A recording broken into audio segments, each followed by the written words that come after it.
Greetings, fellow Arkansmiths. I am James Smith with the Knights of the Smith Dinner Table live stream. Here coming at you once again with another Tips and Tricks Reborn episode. Today I'm going to be discussing tiling, texturing, placing down your ground, your floors, your roofs, all of that. And I'm going to include some of the other terrain features that I use to help really make my maps pop. So without further ado, we're just going to hop right in. So as you can see, I've already created a bit of a map here. And I'm going to use this map for most of the rest of my videos from here on out. Just because it'll be easy to build a map, show you guys what I'm doing and all that great stuff. So the first thing I'm going to do is I am going to texture my ground with some grass here. Now there's multiple ways we can do it. And I will find my grass because I want to do grass. Let it all load up. And I'm building a farmhouse with a barn. The farmhouse is here, the barn is here. I've got a floor down below on the barn, or on the house, and a floor up above on the barn. So I'm going to start with the grass. What I like to do is, let's go with this grass. So for large swaths and everything, what I'm going to do is you can always tile place it like that and just drag and drop. However, I actually prefer using the polygon placement. And the reason being is because I can do some great things like this, where I can get large sections and not fill in the sections that I don't want covered with that particular tile. And if you notice, I'm going underneath my outer wall. The reason I do that is just so that way I make sure I get all the coverage I need, and it runs it right to the edge. And then I'm going to come back here again, polygon it, start up here, down, over, and up. Release. Now, this is a little bright for the thing that I'm going for, so I am actually going to come over here, change my brightness. Whoa, 180. That can't be right. Should be 50 starting. Yep, was 50. I'm on the latest version of the test, so there might be some stuff going on here that is related to the test. Now, as you can see, it has brought the brightness down to something that's not quite as glaring on the eyes. Then I am going to add a little bit of dirt over here. Oops, don't want the edge yet. The dirt is going to be for my stream bed I'm going to put over here. And I'm just going to run it over, come back. Got a nice little stream bed there that I'm going to throw some water in. And let me find the water I want. There it is, stream dirt. Back to here. Polygon placement. Now, let me get this stream water in. So after I've got these placed using the polygon, if you zoom in and look, everything is really sharp lines. I'm not a big fan of sharp lines, but I'm going to leave it alone for now because the next thing I'm going to do is if you have the where is the waves? Not there. I thought they were hidden under terrain. Let's come up to effects. But if you have the town and cities pack, you're going to have this wonderful set of animations. Now, when you first select these tile animations, for some reason they're listed as objects. You want to make sure that you switch it over and you can place them just like any other terrain. And what I'm going to do is I'm just going to follow along here. And I'm going to try and stick as close to the edge as possible of the water. It doesn't have to be perfect, but I am kind of lining it up. And you're going to see how I'm going to blend everything in together here in just a few moments. Get this all done here. Now, as you guys know, I am a big fan of the polygon placement because it's going to allow me give this a really nice appearance here when I start using the brush. Now, I've always been a big opponent of using the brush for big sections. The reason being is because the brush requires a lot of system resources, and if you're running a slower computer, it's going to really drag your map down. So, as you can see, I've got the animation playing. I'm going to grab this animation. I am going to rotate it till I have it flowing downstream. Let's keep rolling here. I'm going to go a little bit more.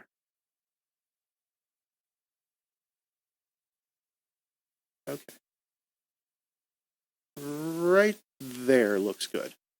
All right, then I want to change its opacity because right now you can't see any of the tiles underneath it. So I'm going to take it down to about 50%. And as you can see, it kind of overlaps on the dirt in a few places, but we're going to fix that here in just a moment. I'm going to come back here to the terrain, grab my dirt. I am going to grab the same dirt, which, was it this one? Nope. I believe. Was it? Nope, not that guy. This guy, no. This guy, yes, there he is. Sorry about that. I should have kept in mind what I was doing. Anyway, go to tile placement, go to brush. Right now, it's set at a transparency of 0. I don't want it to be transparent. My brush width is 1, which I'm going to change that to about 0.75 here. So that way, when I pop the brush back up, there we go. That's about the width I want. And then I'm going to check the softness. And when the softness is at 1.0, that means the edges are going to be soft. So I'm going to zoom out because I don't want this to be super accurate on following. But then I'm going to come through and I'm going to follow my edges here. Now you'll notice I am going over a little bit. That's not a big deal. It gives it more of a natural feel. Come back up the other side. And then release it. And I'm going to do the same thing on this side. Now, you're going to want to make sure that you're covering that edge of the animation tile. Just because it helps it blend better into the normal static tiles. There we go. Make sure I got everything covered. Yep, it all looks good. Now, as you can see, when I zoom in real close here, it looks like the water's kind of washing up onto the dirt a little bit, which gives it a nice, much more realistic feel. I'm going to select these guys and lock them. Actually, I'm going to grab everything and lock it. Now that puts everything back in place there, locks it down. Make sure I got everything locked. Oh, apparently I didn't lock that stuff. Or that stuff. All right, always make sure that you're locking stuff when you're done, so that way you don't accidentally click on it later. And if you're unhappy with it later, you can always just hold down Shift and click on the item you want to change. Or you can come up here, and that'll bring up all these little locking icons, and you can click on it, and it will be unlocked, which apparently it's not wanting to show it as unlocked right now. All right. So I'm going to close that. Oh, the other thing you can do is if you hold down Shift and then click on the lock button over on this side, it will unlock everything of that type. Okay, now I'm going to add a little bit of a road. We're going to go with that same dark dirt. Now, you'll notice I'm not doing my floors yet. And the reason being is because that way I can be a little sloppy when I'm working on this. So I'm going to change my brush size, go back up to, we'll do 1.5, because I want a slightly bigger path here. I'm going to start here at the front door of the house, and the trail's going to wind off. Then we got the trail leading up to here.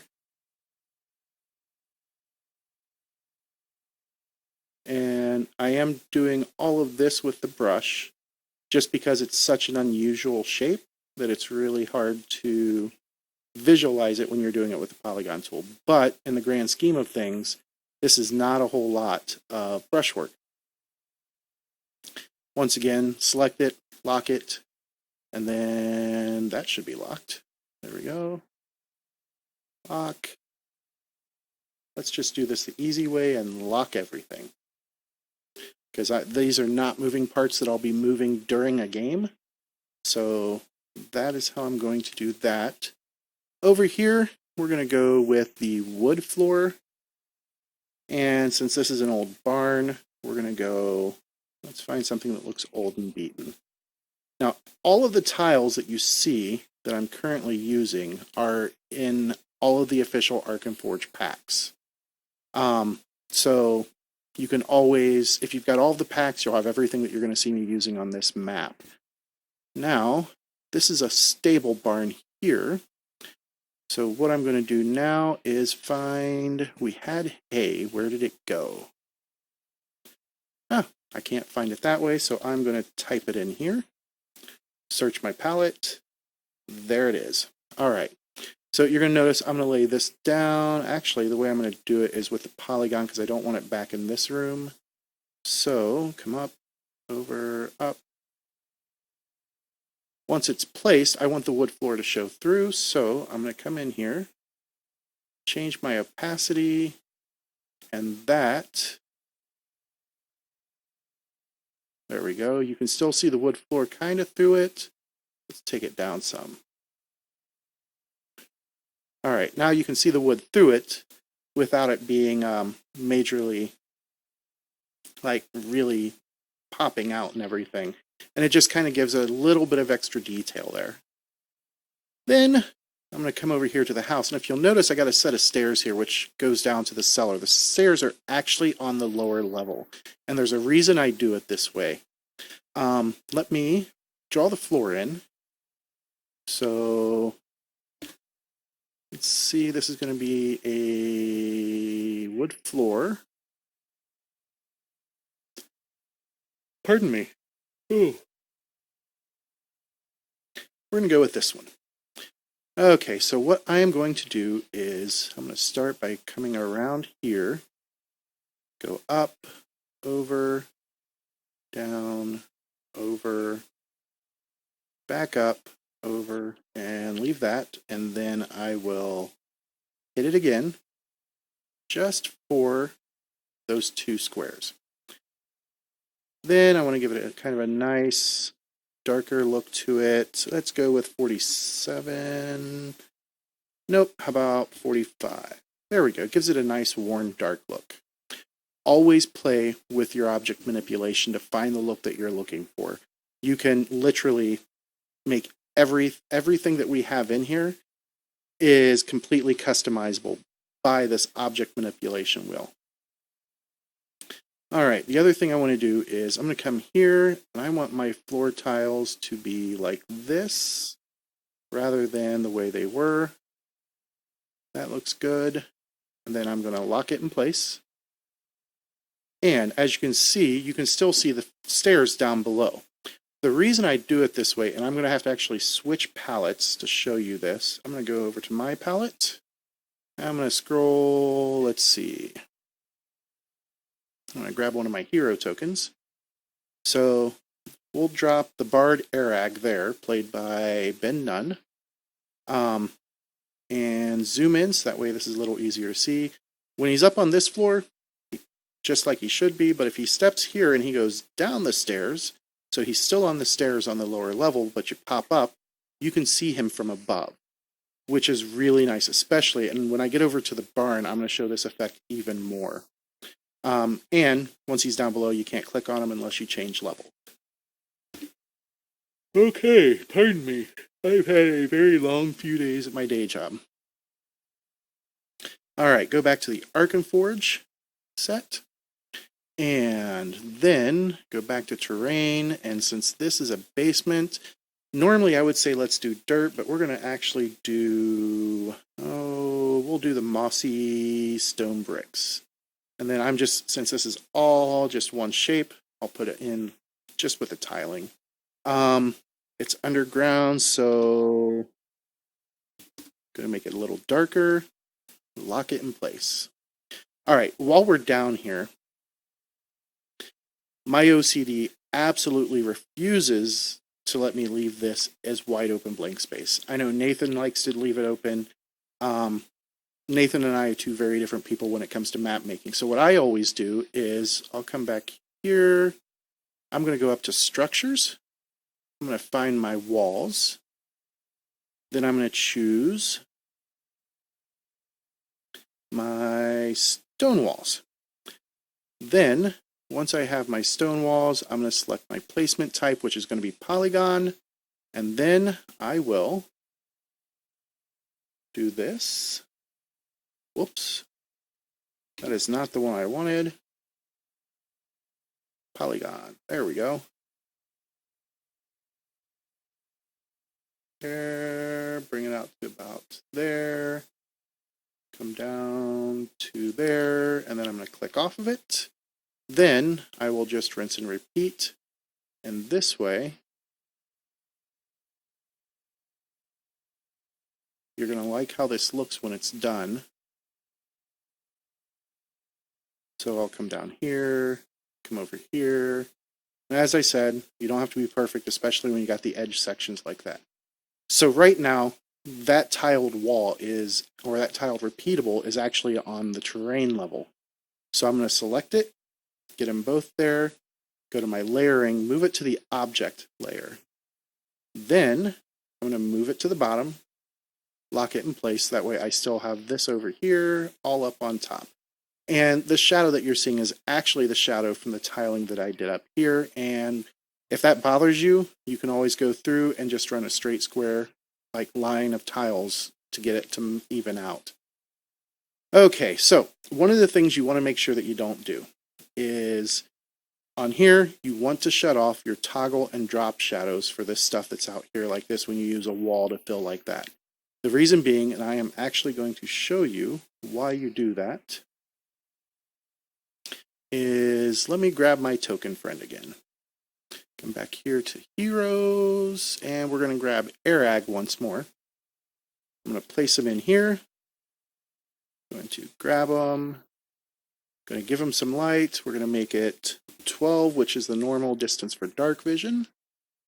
Then going to change it to 0, confirm, and then for the moment, I'm going to turn on the fog of war.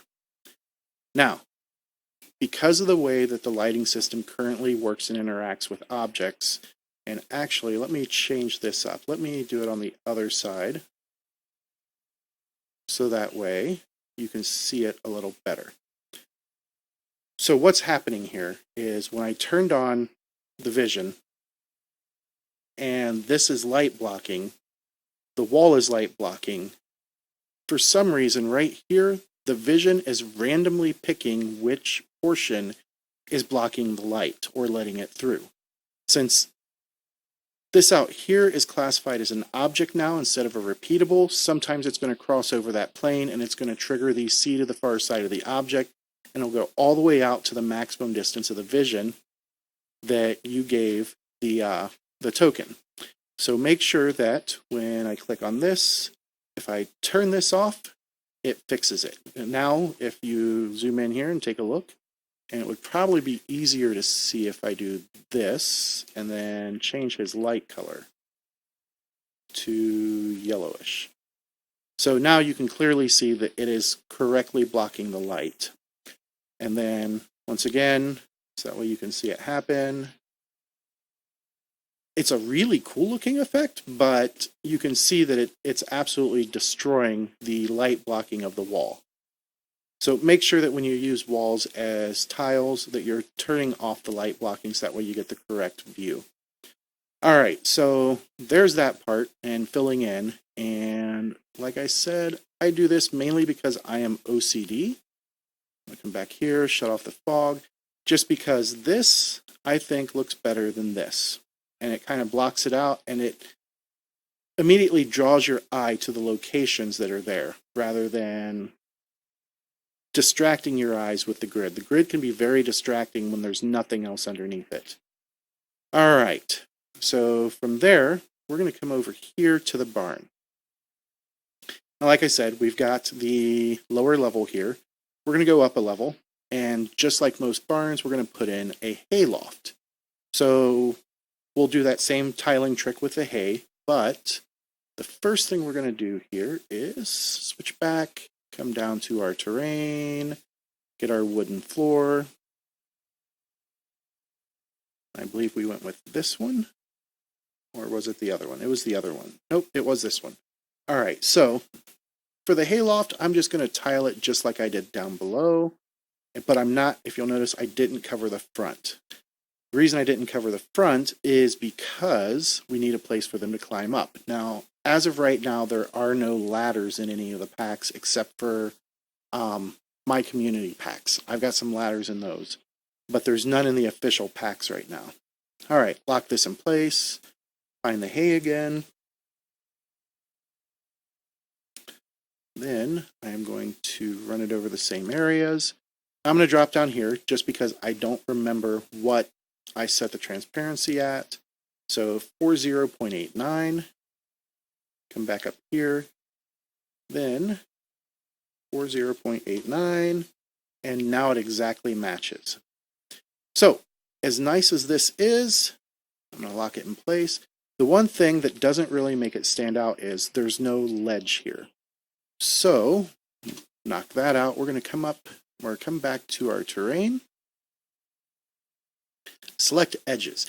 Edges come in the wild pack. And if you haven't bought the wild pack, I am a firm believer that the wild pack is absolutely essential just for these 4 little things here, because these really make your map pop. All right, so I'm going to run the edge across, and right now, as you can see, it is popping up and over. When you lay the edges down, make sure you toggle off the shadows, because otherwise it's going to block light. I'm going to move it to the bottom layer. Pardon me. Ooh. And always check and make sure they're not poking out at the ends. If they are, what you can do is you adjust your repeatable points by holding Control, click on that, and as you see, it moves it back to the center of the grid. Do the same thing over here. And then I'm going to lock it in place. And what that does is it makes a clear delineated edge that goes down.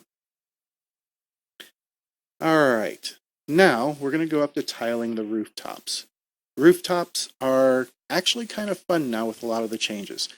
However, it is key that if you want shadows below, that you do not use the brush for tiling anything that's going to be blocking light to a lower level. Always cover it with a normal tiling placement, either tiled or polygon. Don't use the brush if you don't want light to go down below. You can always brush over top and get the brush effect that way, but the brush tiles won't block light and won't cast shadows down below them. That will hopefully be fixed in the future, but it caused a really weird problem when it still dropped shadows below, and it would actually turn the entire section below it black like the abyss tile, and that just completely destroyed the effect. All right, so we're going to go up one more level. We're going to put a roof on this here building. Oh, once again, I apologize. All right, I'm going to go with the thatch roof tile here and show you to it there. This is a good one for a barn. What I'm going to do is I am going to go here, select polygon placement. Now, roof edges, roof eaves always go off the side of the building to provide kind of an extra. When you don't go off the side of the building, it's going to draw it right in the center of the wall below. And to me, that doesn't look real good unless you're going for like the edge of the kind of a flat roof type deal. And we're not dealing with a flat roof here. So 1, 2, 3, 4, 1, 2, 3, 4, 5, 6, 7, 8. I'm going to come here to the 4 point, come out half a square. I'm going to go up, over, come to the middle of this square, come down to here.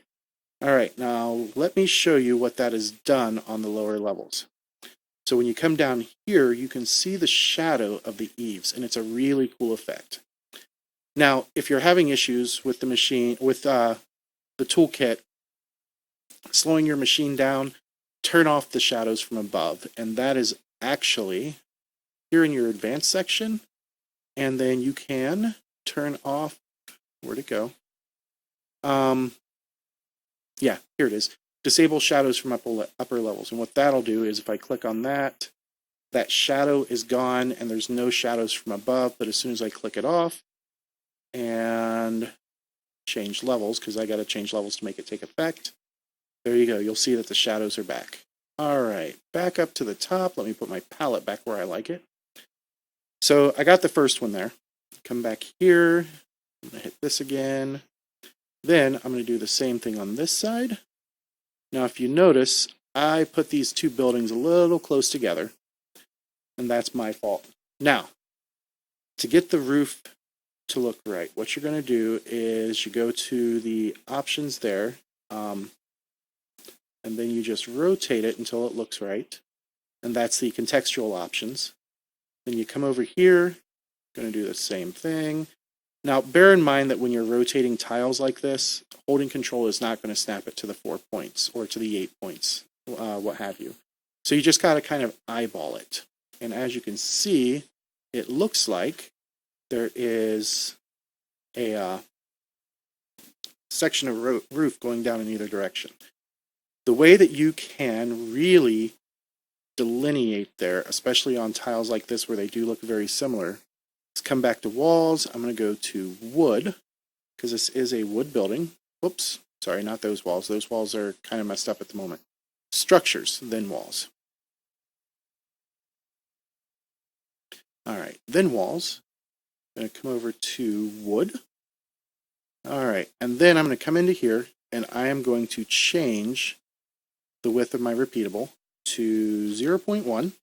Give it a thinner look, so that way it looks more like it is a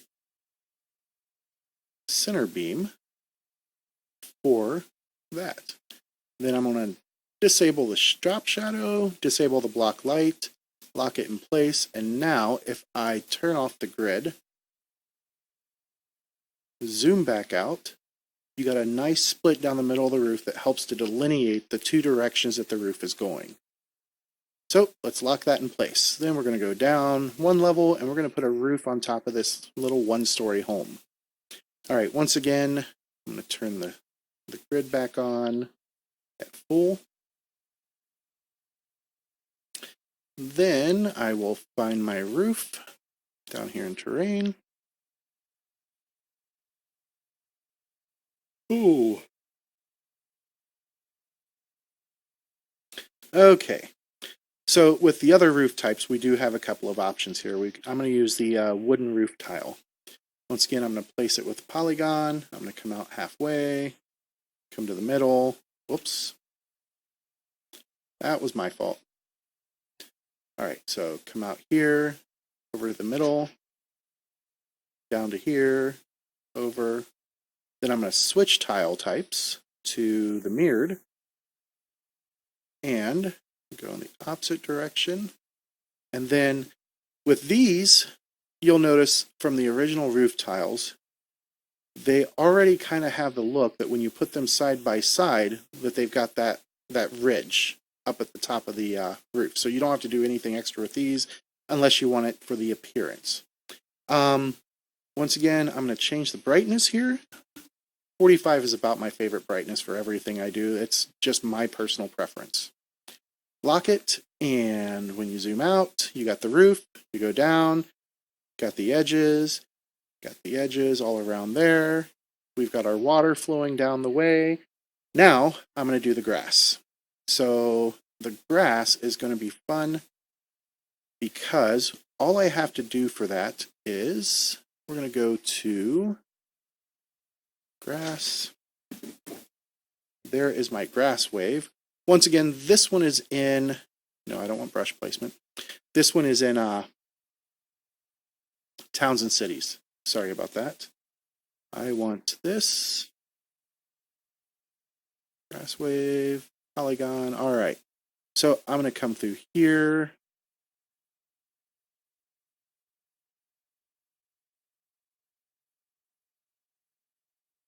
Now, you'll notice my computer is lagging.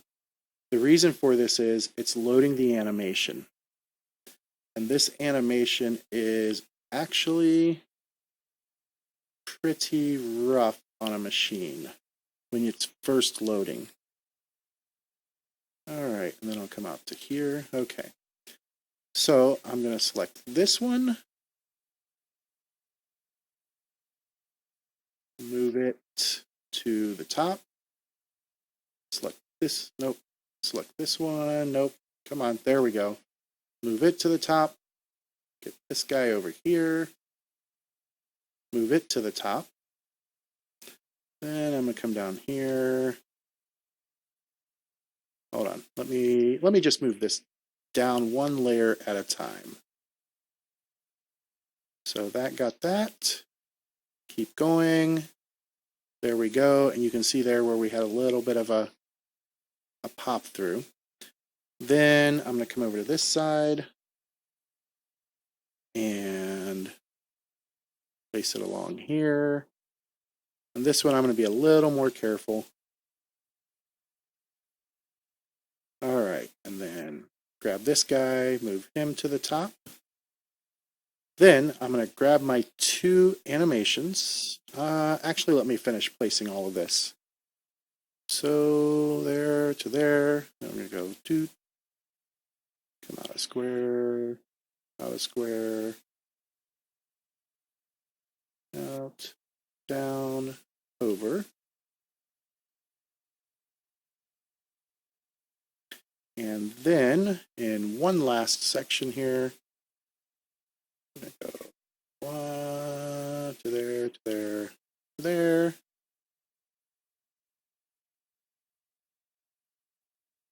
Then I'll grab these guys again.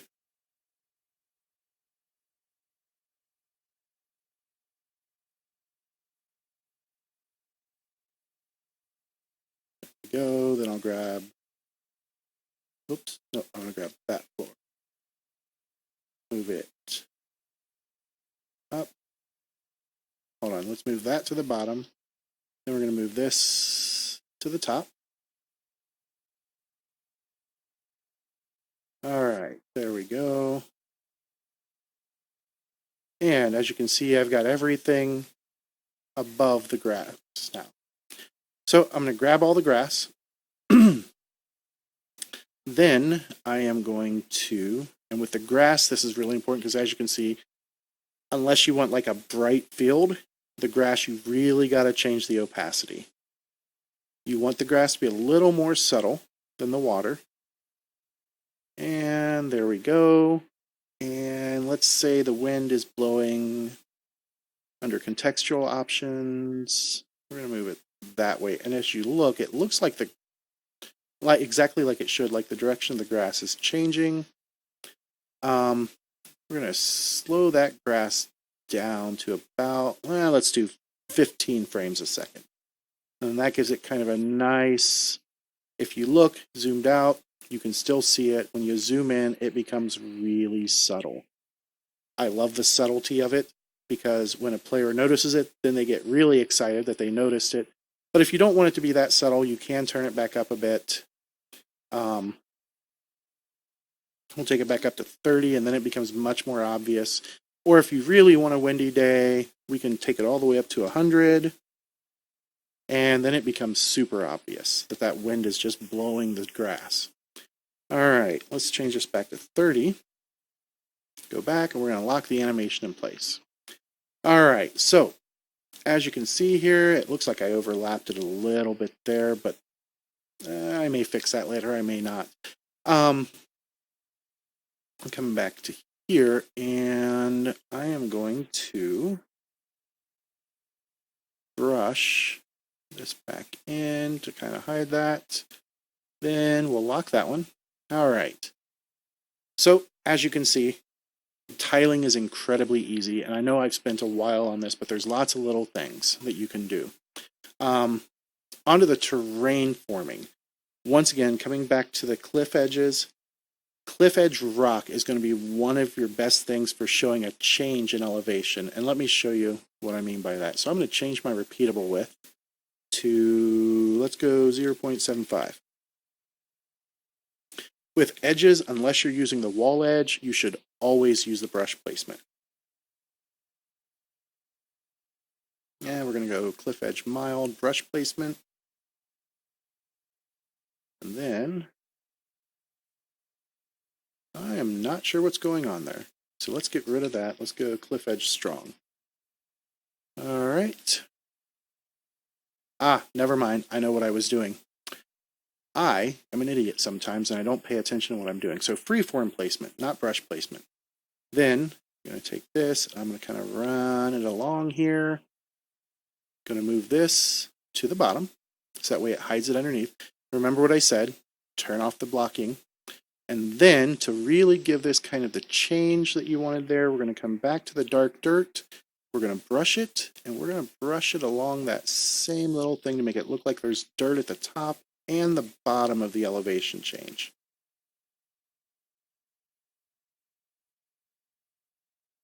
And then we have what appears to be a nice little elevation change.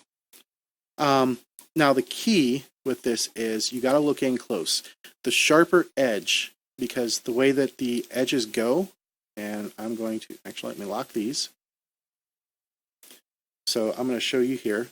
Depending on which way you draw the edge is which way it's going to appear to be dropping. The shadow side appears to be the lower side, and this appears to be the upper side on the sharper side. So make sure that you're paying attention when you're drawing, otherwise you can actually reverse the direction that you're wanting to go for. Other than that, I mean, I believe I've pretty much covered everything that I wanted to cover. I'm actually going to take these guys out because I didn't want them here permanently, but I could come up here and we'll give this one just a little bit of an edge there. Drop it down below and take that out, and there we go. And then I'll add some dirt to it in a little while later, probably before I do the next video. All right, so that pretty much covers everything. We did the repeatables last episode. Today I did the tileables. The different ways of placing the tileables, including using walls, is a tileable. Other than that, enjoy your mapping, guys. I hope this video helps out, and if you have any questions, hit me up on the Discord. Also, if you'd like to support what me and my group are doing, feel free to hit us up on the Patreon. Look up Knights of the Smith Dinner Table or Knight Smith Games. Both of them will get you to the same Patreon. And if you can donate, that would be awesome. That would help us out a lot. Also, we do have conventions coming up. We will be at GaryCon. Arkenforge will be at GaryCon. Gen Con. That's going to be Arkenforge, and you'll see some of the Knights of the Smith Dinner Table there helping out. 3 of them are coming with me to run games, while the rest of us are working the booth and selling the product. So hopefully we'll see you there. The next episode is going to be about object placement and all the different ways that you can do it. So if you got anything specific you want me to talk about, hit me up. Other than that, have a great time, folks. Keep on mapping. We'll see you next time.